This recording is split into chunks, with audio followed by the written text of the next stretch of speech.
La mort, c'est rouge. Et puis c'est bleu. Puis noir. Puis froid. Vous vous accrochez à un espoir brisé. Un regret qui vous interdit d'accepter votre trépas. Après cette détresse brutale, vous sombrez dans un profond délire. Les expériences de votre vie passée se mélangent pour vous donner un long rêve grotesque et absurde. Cette démence est provisoire, mais elle vous rend vulnérable. En effet, votre âme est désormais enveloppée dans un corps d'ectoplasme, malléable et grossier, qui occupe le monde des morts. Vous êtes un fantôme. Ce corps porte les stigmates de votre trépas, car il a été conçu par l'image que vous aviez de vous-même au moment de votre fin. Si vous avez été décapité, vous passerez l'éternité à transporter votre tête à bout de bras. Si vous avez été noyé, votre corps sera bouffi d'humidité. Si vous avez été brûlé, votre ectoplasme est désormais couvert de plaies sanguinolentes et douloureuses. Il y a pour l'instant une membrane autour de votre tête. C'est une sorte de poche similaire à un sac de liquide amniotique, en partie translucide. Cela vous fait délirer indéfiniment. Toutefois, tôt ou tard, un autre fantôme va déchirer cette poche et vous faire prendre conscience de la dure réalité. Vous êtes mort, c'est irréversible. Sans ces pouvoirs magiques qu'on appelle les arcanoi, au singulier un arcanos, vous ne pouvez plus interagir avec le monde des vivants. Vous devrez apprendre ces pouvoirs, un à un, si vous voulez défendre vos entraves. Vos entraves, ce sont les lieux, les personnes, les animaux, les objets, auxquels vous étiez très attaché de votre vivant. Ils sont tous dans le monde des vifs, et s'ils venaient à être détruits ou tués dans leur intégralité, vous, le fantôme, vous perdrez tout contact avec l'univers matériel pour être envoyé dans le sous-monde, un lieu conçu à partir des terreurs et des espoirs des mortels concernant l'au-delà. Là, tous les paradis, tous les enfers et purgatoires coexistent. Mais le lieu est également infesté de fantômes corrompus, ce qui nous conduit à parler des spectres. Au moment de la mort, l'âme se scinde en deux. La première partie est la psyché, la partie qui ressemble plus à l'esprit du fantôme quand il était mortel. Pour vous, auditeur, la personne qui m'écoute, la partie de l'âme qui a choisi de cliquer sur ce lien, eh bien, c'est cela votre psyché. Votre psyché peut être bonne ou mauvaise, mais généralement elle aspire à être joyeuse et à poursuivre son existence. La seconde part mentale s'appelle le côté sombre. Cette structure psychique provient directement de l'inconscient du mortel. Cette structure était muette de son vivant. Elle est composée de toutes les pulsions, de toutes les idées que l'entité a refoulées à l'époque où elle a construit sa personnalité.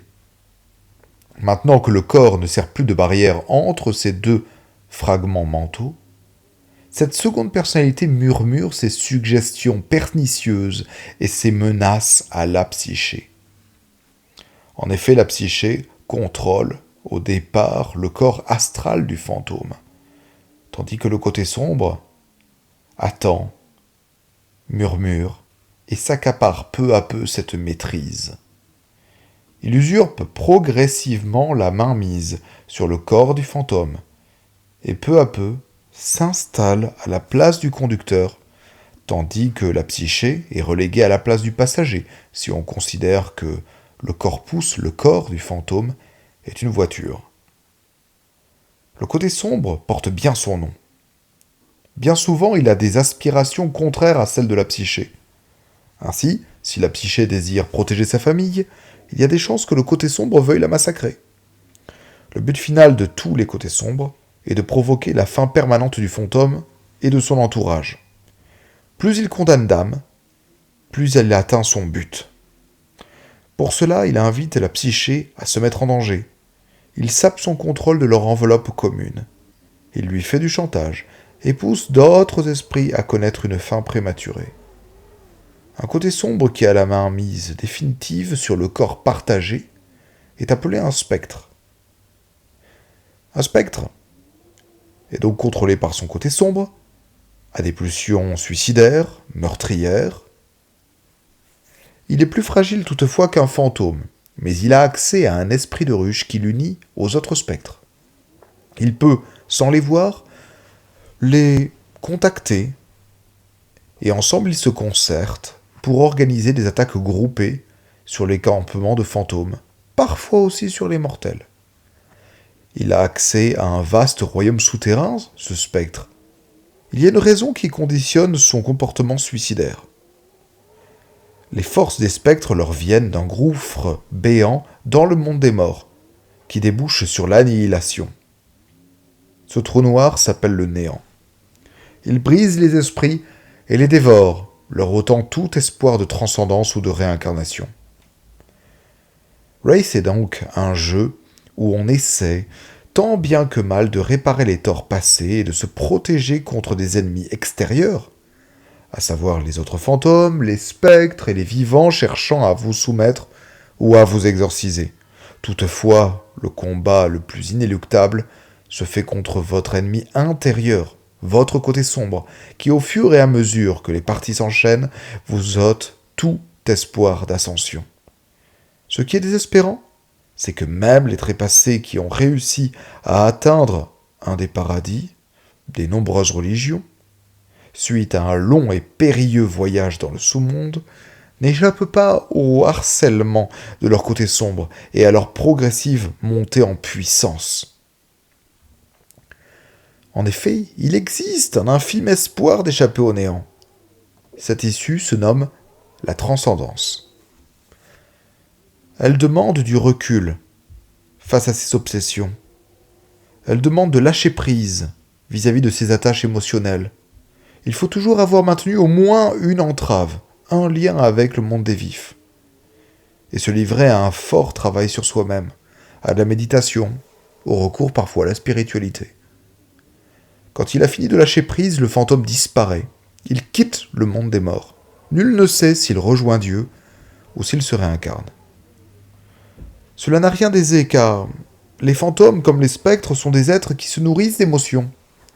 Ils ont tous leur passion qui consiste à protéger ou à détruire quelque chose, à se livrer à un passe-temps, à œuvrer pour une des factions qui divisent la population des défunts. En faisant cela, en se livrant à ses passions, la psyché accumule du pathos, tandis que le côté sombre, qui est joué souvent par un autre joueur, gagne quant à lui de l'angoisse. Une fois ces notions maîtrisées, le mort doit rejoindre un groupe social, sans lequel il ne sera qu'une proie pour les forces en présence dans les terres d'ombre. Le monde des morts est en effet ravagé par des maelstroms, des ouragans vomis par le néant. Tout en bas, dans le sous-monde, dans la partie la plus obscure, coupée du monde des vivants qu'on appelle la tempête. Le contact de ces maelstroms ravage les ectoplasmes, et il charrie de nombreux spectres sadiques dans leur sillage. Outre les spectres, ces fantômes qui ont cédé à leur vicieux côté sombre, les mondes des morts sont peuplés aussi d'esprits animaux et de bêtes mythologiques, d'anges, de génies, de démons, d'archanges et d'archidiables. Face à toutes ces sources de danger, le fantôme avisé rejoindra, s'il est mort en Europe ou aux États-Unis, l'une des forces suivantes. La plus puissante se nomme la hiérarchie. Une société occidentale, tyrannique, dominée par 7 seigneurs de la mort. Ce système repose sur une forte administration et sur cette légion qui compte des milliards d'individus chacune. Chacune est composée de fantômes qui ont connu une mort similaire. Ainsi, il existe la légion des personnes qui ont été victimes de la violence, une autre victime de la folie, une autre victime du grand âge, ou encore victime de la maladie. La hiérarchie est une organisation militaire laïque qui opère depuis sa capitale dans le sous-monde, l'immense Stygie. Elle veut créer une société stable dans le monde des morts et a une enclave dans toutes les villes occidentales. Elle a imposé un décret, le Dictum Mortuum. Celui-ci exige qu'aucun fantôme occidental n'interagisse avec les vivants. Elle part du principe que de tels échanges terrorisent les mortels et que leur peur renforce le néant et donne naissance à des atrocités dans le monde des morts. Elle s'est rendue infâme par la pratique de la trépanation de fantômes, pour les réduire à l'état de Bargeist, des molosses spectraux, des bêtes stupides obéissant toujours à leur maître. Ces puissants monstres quadrupèdes, autrefois humains, chassent les dissidents politiques en reniflant leur peur. Pire encore, comme les matières premières manquent dans les mondes des morts, les légionnaires de la hiérarchie font fondre leurs opposants pour en faire des tables, des chaises, des armes, des armures, des véhicules ou encore des briques. Certains disent que les objets seraient toujours conscients. Ces atrocités ont conduit de nombreux groupes sociaux à prendre la hiérarchie en aversion. Diverses bandes se sont rassemblées par le biais de doctrines politiques. Qu'ils soient anarchistes, républicains, fascistes ou communistes, ces renégats agnostiques ont pour point commun qu'ils luttent contre la hiérarchie. On les appelle donc les renégats. D'autres fantômes décident de s'unir, du fait de leur même appartenance religieuse. La diversité des croyances est plus grande encore que chez les mortels. Non seulement on compte toutes les obédiences connues, mais aussi on inclut les croyances disparues, et toutes les convictions que les fantômes et spectres ont conçues depuis qu'ils sont morts. Ces très nombreuses paroisses sont appelées hérétiques par la hiérarchie. Leurs rituels, leur initiation, leur réponse aux questions métaphysiques, les entités qu'ils courtisent varient radicalement d'une secte à l'autre. Tout comme les renégats, ils sont haïs par les hiérarques, les légionnaires, les serviteurs de Stygie. Nous avons précisé que la hiérarchie était la plus grande faction des défenses occidentaux. Les autres cultures mortelles ont établi d'autres territoires spirituels dans le monde des morts. D'autres sombres royaumes sont apparus. Ils se montrent également oppressifs et usent aussi des corps de leurs opposants comme de matières premières. Toutefois, leurs systèmes sociaux et leurs idéologies diffèrent. Certains ont également développé des arcanoi originaux. Parlons à présent de ces pouvoirs, les arcanoi. Tous les fantômes connaissent des arcanoi, mais certains décident de se spécialiser dans l'un d'entre eux. Ils rejoignent alors une guilde. Cela les exclut de la hiérarchie, mais leur donne accès à des connaissances ésotériques. Contrairement aux hérétiques et aux renégats, ils ne sont pas nécessairement persécutés. Un arcanos peut être découvert de manière intuitive ou appris au contact d'autres fantômes. Voici les pouvoirs les plus communs.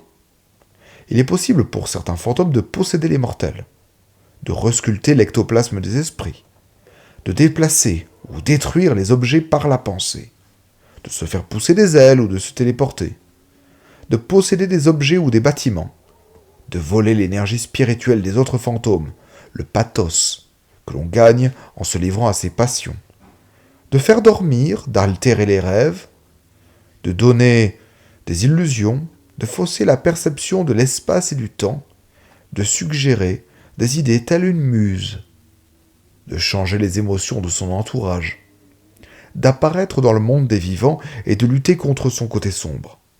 Ce dernier pouvoir est vital, car bon nombre d'arcanoi renforcent à chaque usage la partie la plus infecte de l'esprit du fantôme, qui l'utilise en lui donnant de l'angoisse. Bref, certains arcanoi nourrissent le côté sombre et lui permettent de prendre de plus en plus de place dans l'âme partagée. Un dernier élément est crucial dans ce jeu qu'est Wraith, le néant, les tourments. Votre corps d'ectoplasme subit des dégâts au fil des aventures. Vous perdez alors des points de corpus. Vous pouvez les régénérer en dépensant du pathos, cette énergie mystique qui naît des émotions que vous éprouvez quand vous vous adonnez à vos passions ou que vous glanez en hantant des lieux qui vous conviennent. Toutefois, Quand votre corps spirituel est détruit, vous n'avez pas nécessairement disparu. Au lieu de cela, vous êtes condamné à vivre un cauchemar dans lequel les acteurs cherchent à vous détruire ou à saper votre confiance en vous. S'ils y parviennent, vous devenez à jamais plus fragile face aux agressions futures. Si cela se répète trop souvent, vous serez avalé par le néant et cesserez tout simplement d'exister. Si au contraire vous échappez ou restez inflexible, et vous demeurerez en bonne santé, et vous ne perdrez pas de point de vie, de corpus permanent. Ainsi, entre la lente usurpation de votre corps par votre côté sombre et la destruction de votre enveloppe au fil des traumatismes psychiques et physiques, Race est un jeu profondément tragique, où plus vous progressez, plus vous risquez d'être annihilé. Les fantômes, poussés par le désespoir, sont conduits à mener, à endurer ce genre d'histoire. Rejoindre une faction, que ce soit la hiérarchie, les renégats, les hérétiques ou les guildes, débattre avec leur côté sombre, souvent joué par un autre rôliste autour de la table, réquisitionner un lieu pour le hanter, pour en chasser les humains, voir les déprédations de leur côté sombre les rares fois que ce dernier prend le contrôle du fantôme, apprendre de nouveaux arcanoïs auprès de mentors, fuir des bandes de spectres qui capturent des fantômes pour les soumettre à des tortures atroces dans leur labyrinthe infernal. Lutter contre d'autres factions avec des armes ectoplasmiques qu'on appelle les reliques. Voyager dans le sous-monde à la recherche d'un paradis où se reposer, ou encore partir à la recherche d'un être aimé, retenu en enfer. Rechercher de vieux artefacts que les mythologies attribuaient aux dieux de la mort. Lever des groupes ou des sectes pour tenir tête aux nombreuses oppressions. Protéger les lieux et personnes que l'on aimait quand on était vivant. Et, évidemment, pour certains, rechercher la transcendance qui vous permettra d'échapper à cet odieux purgatoire. D'un point de vue éditorial, Race le Néant fut un échec. Le jeu s'est mal vendu. Il était trop novateur et exigeant. Son exigence provient de 4 choses imposées à son maître de jeu. D'abord, il est difficile de garder le groupe uni. Si un fantôme est tué et subit un tourment, il réapparaît près d'une de ses entraves. Une chose importante pour lui, qui peut se retrouver très loin du reste du groupe. De plus, toutes ces ombres sont travaillées par leurs passions individuelles, ce qui les amène à rentrer en conflit les unes avec les autres. La deuxième difficulté, c'est la régulation des tours de parole. Chaque fantôme a une petite voix nuisible dans sa tête. Ce côté sombre est joué par un autre joueur, qui lui aussi joue, en parallèle, un fantôme autour de la table, qui a également son côté sombre. Entre ces dialogues intérieurs et les échanges avec les personnages non-joueurs, il est très facile de se retrouver perdu. La troisième épreuve, c'est l'élaboration des tourments. Le narrateur doit toujours avoir un psychodrame à faire jouer à un fantôme s'il venait à se faire détruire. Il faut que cette scène reflète ses angoisses profondes et son histoire. Ainsi, le fantôme d'une personne humiliée au sein de sa classe au collège revivra ces moments traumatisants qui seront aggravés par le côté sombre. Ces moments de simple humiliation pourraient peu à peu devenir des carnages au fil du déploiement de ce tourment. Les tourments, donc, ne sont pas interchangeables. On ne peut pas faire vivre n'importe quoi à n'importe qui. Enfin, le quatrième obstacle, et peut-être le plus important, c'est la maturité attendue des joueurs. Et cela demande évidemment au narrateur d'exposer ce qu'est Race, et ce dès la première partie. Race n'est pas un jeu épique, c'est tout le contraire. On gagne certes des points d'expérience, et les pouvoirs, les arcanoïs ne coûtent pas bien cher. Mais notre personnage devient de moins en moins jouable et de plus en plus fragile, à mesure qu'il se rapproche du néant. Ici, il n'est plus question de se sentir puissant en vivant les aventures d'un héros. L'objectif de Wraith, c'est de nous faire réfléchir sur le temps, l'usure, l'injustice du monde, l'oubli qui nous guette et nos maigres moyens pour donner du sens à notre existence si absurde et arbitraire.